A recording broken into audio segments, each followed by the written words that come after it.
This was relied upon in some cases by the Muslims who, like the Jews, were subject to the Spanish Inquisition after Ferdinand and Isabella decided that everyone in that country must be Catholic or leave Andalusia, the Iberian Peninsula.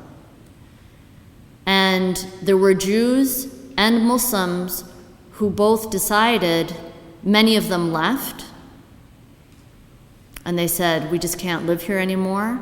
And there were many others who stayed and pretended to be Catholic because they thought, well, maybe this regime will last only a little while. And maybe the Ottomans will come save us, or maybe someone else will come save us. Maybe we'll be able to be free. So why leave this land where we've been for centuries? You know, they knew no other homeland. And so they stayed, and the Inquisition then went and very systematically found them. And hundreds and hundreds and hundreds, thousands were burned to death for being not faithful Christians. And the theme of the perfidious Jew and the deceitful Muslim became integrated into European literature, song, themes in, you see it in Don Quixote, the fake Christian, the Muslim, the Morisco, who only pretended to be Christian for the sake of gain. So both Jews and Muslims suffered this, and by the way, a large number of them were women, both Jewish and Muslim women, because so much of Judaism and Christianity has to do with sacred rituals in the home and making the home a place where God's law is followed. So in dietary habits and festivals and all of these things. So women were particularly subject to the Inquisition. So, you know, it's a horrible, it's a horrible thing that people needed sometimes in order to save their life or to escape torture or being burnt to death, to have to sometimes say, yes, I'm not a Muslim. But this has nothing to do with being disloyal, being unfaithful, being a liar, being dishonest, not being a good neighbor. That is a pure distortion. And so I really think it's important for us to understand the origin of this, because this word is thrown around by people who pretend they're experts on Islam, and they aren't. They're people who hate Muslims, who have an ideological reason to want to distort Muslim beliefs and history and values. And so let's, where there are those concepts that come up, we need to discuss them. It's really important, because otherwise they're sitting there like the elephant in the room, and when we have these conversations, we don't get further than that. The Quran emphasizes again and again the requirement to fulfill trusts and covenants, and all Muslim scholars have agreed that it's an absolute obligation on Muslims to fulfill their either explicit or implicit social contract and political contract, that we are loyal to each other, that we will protect and care for each other. The Prophet Muhammad, peace be upon him, is reported to have said, "It is not permitted to cause harm or to reciprocate harm." This is an authenticated statement of the Prophet Muhammad, and it was adopted as one of the five major legal maxims in Islamic law. This is used to explain a whole body of law that compels us and requires Muslims to promote public benefit. From everything from policy initiatives that will promote the good, take care of children who are sick and others, to simple things like zoning laws. Promoting the good and warding off harm are essential and fundamental foundational principles. It is necessary, though, again, for us to know the person to know what will cause them harm. So very often our intention is not to hurt someone, but to take care of our own interests. So for example, someone puts up a fence on their yard, and our intention may be to protect our property and to provide some privacy for our family. Yet in building the fence, we unwittingly cause harm to our neighbor. Maybe they had a nice garden and we've just put it in the shade, and now their, peonies won't grow. Now, peonies need a little bit of shade, right? Let's think about a flower that needs a lot of sun. So the neighbor, in turn, may interpret our action as ill-intentioned or selfish, and may retaliate. So the cycle of harm and causing the other harm and retaliating harm ensues. There's no doubt that in most cases the cycle of harm could have been interrupted and antagonism avoided by a simple act of communication at various stages. In the first place, the person building the fence should be aware of its potential for deleterious impact on his neighbor. Knowledge of our environment and the people around us then is necessary to avoid causing unintended harm. After knowledge, it's necessary to embrace the ethical principle that other people's interests are as important as our own. This, of course, is the golden rule, articulated in the Islamic tradition by the Prophet Muhammad's statement, "None of you believes until he loves for his brother what he loves for himself." And the scholars interpret brother to mean brotherhood of humanity. At the same time, if we experience harm from our neighbor, we should at the outset extend the benefit of the doubt and assume no ill intent on his part until we have evidence to the contrary. This is in accordance with an early Islamic teaching which says, extend 70 excuses to your brother. So knowledge of the needs, interests, and motivations of one's neighbor can only be attained through mutual communication.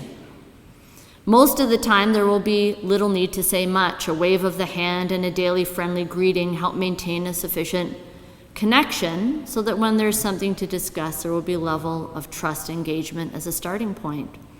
At least you'll know each other's names. But when society is under stress, and under stress from external forces, when we're engaged in global wars, when there are factors in society that have nothing to do with our little neighborhood, then we need to be more intentional, we need to be more deliberate, and we need to engage in constant communication.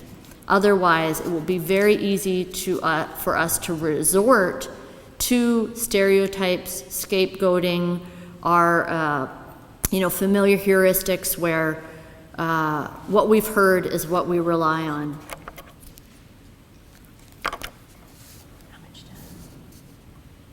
2 minutes. So let me just say a few final words. For people of faith, for Christians and Muslims who make up the majority of people of faith in the world, but for all of us of faith, there's a very common statement now that religion has been the source of the most conflict in the world. More wars have been caused by religion. That's factually untrue. It is factually untrue. More people have died in wars of national interest and by secular ideologies. But some people say, well, that's just because we've had more technology. Our technology has been better at killing people since the late 19th century. Whichever case it is, we know that religion can be a source of conflict, like any difference. It can be used, it can be leveraged, it can be used as an excuse, it can be used to whip up populist sentiment. We, at a minimum, do not want that to happen. It is in our common interest, whatever our views of salvation are. You don't need to be a universalist, a theological universalist, to say that, if our religious communities continue to be a source of discord and fighting, most people will say, forget about it. Forget about religion. What good is it? So at a minimum, we need to get along. We need to show that this is not necessarily the case. But honestly, if the most we can do is not cause harm, like, what good are we? I would hope that we could go a little beyond not causing harm to find that collective voice to witness for good in the world, to witness for compassion and love, to witness for an alternative value, to witness that success is not just about, acquiring the most stuff, and that you aren't defined by success by having achieved, this level of consumption, or that you are a powerful person in the consumer market. I'm not here to give an anti-capitalist message or something like that. I'm not an economist. I'm not an expert in finance. But I'll tell you, when the university, I'm at a little Anglican college that's affiliated with a large public university. And this large public university last year did a big marketing campaign where they have 20-foot posters of alumni from their university, individual people, presidents of banks, head of big corporations, enticing the students. This is success. I said to my Christian colleagues at our small Anglican college, can we just put a little picture of Jesus weeping at the feet of one of these gigantic icons, to the corporate world? It was just and they said, be ambitious, things like that. Achieve your ambition. I thought, what are our hopes? What are our dreams? What are our ambitions? I think we have something to say. We have something to bring that can be healing to this world. And where are the disabled in that narrative? Where are the people with intellectual disabilities in that narrative? Where are those who are doing real work? Real work that actually is not harming anyone, unlike much of the financial sector. Where's the poster of that person? Do something good and useful and beneficial to humanity in the world that doesn't put millions of people in poverty. Where's that poster? So I would love to see us get together and do that kind of thing. We need to, just as we need to conserve the environment, we need to conserve a space for religion in this world, because we're being squeezed out. And one of the things that I love about America, and I love both of my countries, one of the things I love here is that it is, whether it's true or not, Americans believe this country is founded on religious freedom.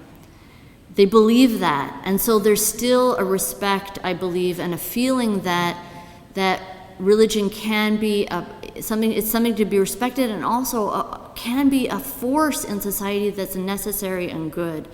But I don't think we're convincing everyone of that, and I think less people are being convinced of that when they hear us using our religious language to hate each other. And that's my community, and that's your community, that's all of us.